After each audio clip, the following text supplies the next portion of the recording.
Joining me now on that big subject, Dr. Kunal Sarkar, Senior Vice Chairman, Director and Head of Cardiac Surgery at Medica Super Specialty Hospital in Kolkata, one of the country's leading cardiologists, and Dr. Subramaniam Swaminathan, Director, Infectious Diseases and Infectious Control, Gleneagles Hospital in Chennai. I appreciate both of you joining me here on the show tonight. I just want to, before I come to both of you, play this graphic out about heart attacks before and after COVID, because that really might shed more light just purely in terms of data.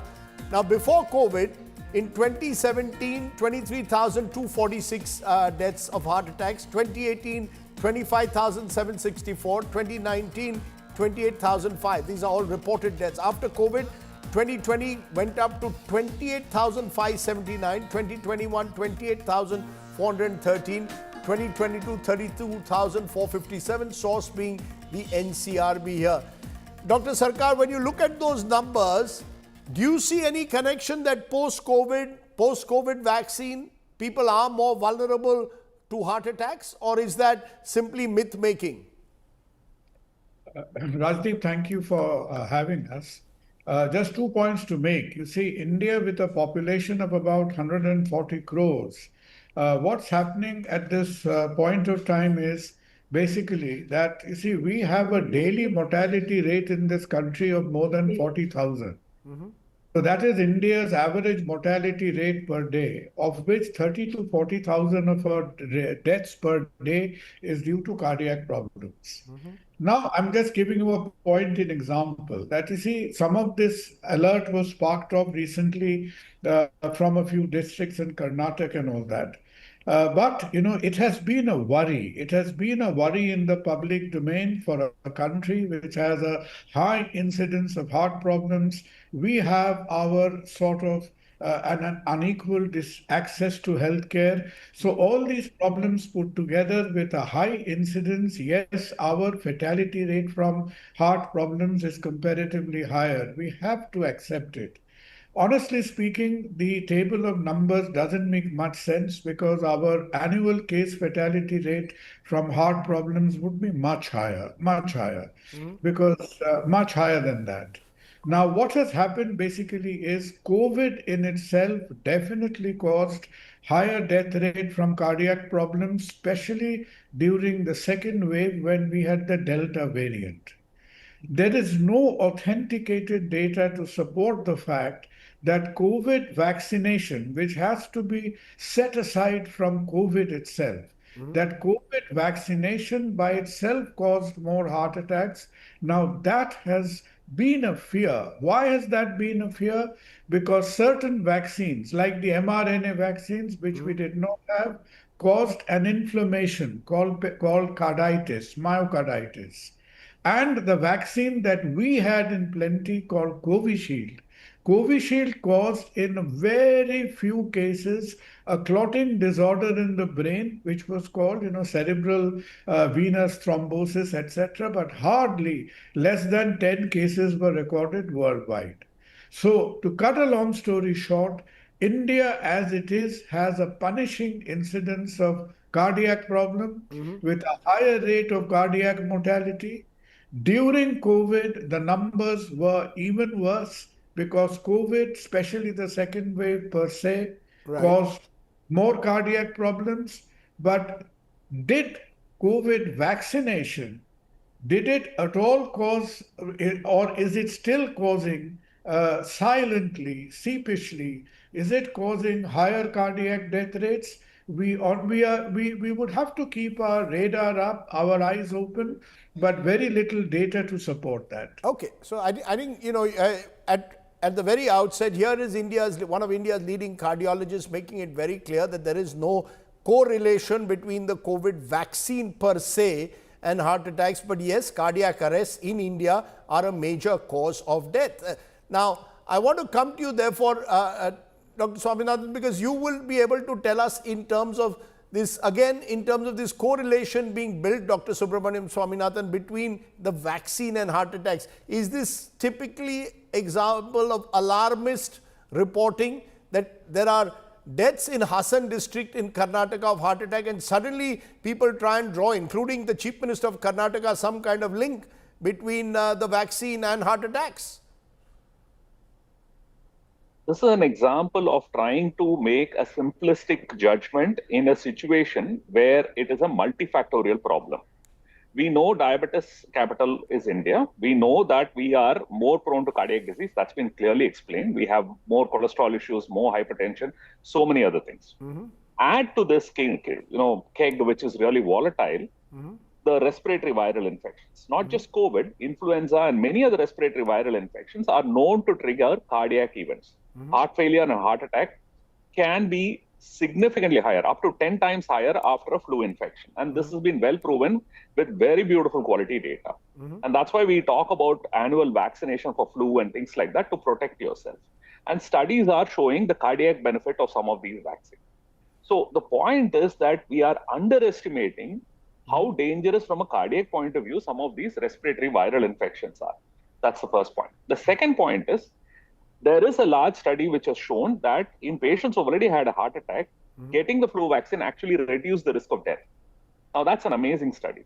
So there are data that are coming say out that again to vaccines us. actually No, prevent. say that again to our viewers so that you emphasize that point. Okay. So this paper came out in 2021. It is the highest quality study, what we call a randomized double-blind placebo-controlled trial, where nobody knows what they got. One group got the flu vaccine, the other group got just plain water. And all of these patients had a recent heart attack, and they followed them up for 1 year. At the end of 1 year, the chance of people dying was looked at. There was a 40% reduction in the risk of death in people who got the flu vaccine. Now, this is the highest quality data as far as trials is concerned, and cardiac deaths were clearly shown to be less. Now, there's more and more data coming out that preventing respiratory viral infections is actually not just good for your lungs, it's probably good for your heart as well.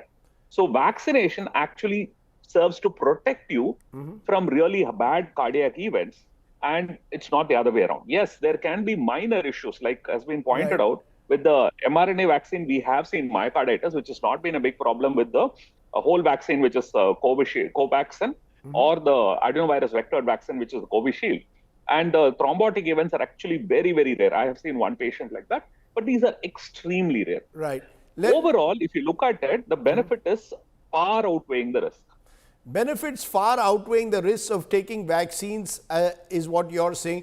The study by ICMR, which we've also highlighted earlier, the National Institute of Epidemiology, says no evidence of link between vaccine and heart attack. India's vaccine safe, extremely rare instances of serious side effects. Sudden deaths can occur because of genetics, lifestyle, pre-existing conditions, and post-COVID complications. That's what is being suggested. Interestingly though, a nationwide Swedish study last year in 2024 shows over 80 lakh adults examined. They found rare but increased risk of myocarditis and pericarditis, particularly in young males after mRNA vaccines. Risk highest after the second dose. No significant increase though in heart attacks or cardiac arrest. Full vaccination reduced the risk of severe COVID-linked cardiovascular outcomes. Dr. Sarkar, you want to make sense of that for us? Are we actually not looking at the real issue, which is lifestyle, genetics, as the primary reason for heart attacks rather than suddenly pointing a finger at vaccines? The worry is that a lot of people between the age of 40, 45, high profile, have suddenly had heart attacks, and that has led to this alarm. A couple of points, Rajdeep. You see, first of all, number one is, you see, why there is always sort of whispers and murmuring about the COVID vaccine business in India. It's worldwide, and probably in India a little bit more so, is we did not do a very efficient job of recording the vaccine side effects. It was highly criticized that unlike other health systems which are a little bit more systematic and organized their hours, we did a brilliant job. More than 200 crore vaccines were given by India, a record by any standards. But did we follow it up by recording the side effects of vaccines adequately? Sadly, we did not. That was one deficiency, and that leaves a little bit of ground for discontent here and there. Second point is, what Dr. Subramaniam was referring to so correctly, is correction of other problems. Now, you see, if you consider especially the onslaught of COVID, 60 to 70% of India's disease burden and mortality came from the second wave. And the second wave had rampant use of steroids. Now, in a population where more than 20% of population is already standing to be diabetic, what did profuse steroid use due to the diabetic profile of Indians? Now, we are not sure about this as of yet. We would certainly request bodies like the ICMR. The ICMR study was extremely good about the side effect, their observations about the vaccine. But the ICMR and the other bodies should do a current state about prevalence of diabetes and how well are we controlling diabetes. Right.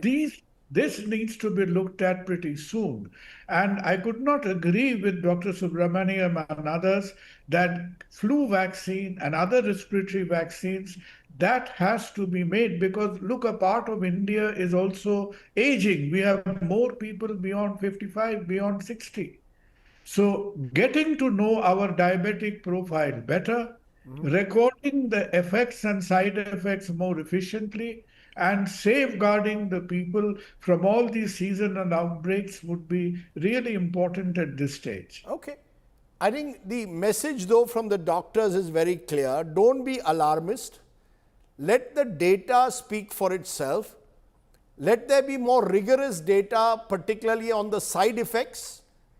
And Dr. Subramaniam, you want to give me a final word on that?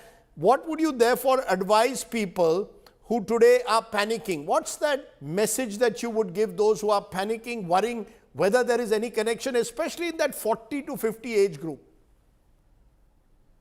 India is a hotbed for really bad cardiac disease because of our lifestyle and our genetics. So I think everybody should focus on the basics. Make sure your blood sugar is under control, blood pressure is under control, your diet is good, have some daily physical activity, look at your cholesterol, look at your family history, quit smoking, quit alcohol, make a change for the better, and also see your doctor periodically and make sure you have an annual health checkup and be on top of everything else. And if you're vulnerable, make sure you get additional protection in the form of vaccination and other measures. That's probably the best thing you can do to keep yourself and your family, for that matter, very safe. Okay. I think both of you, in a sense, have ensured that those alarm bells will hopefully ring a little less. Change your lifestyle. I have to do that myself as well. I'm worried about my high cholesterol, and therefore I'm making certain lifestyle changes, and I believe so should you. Dr. Sarkar, Dr. Swaminathan, for really giving us a little bit more light amidst all the heat. I appreciate you joining us. Thank you so much. Thank you so much.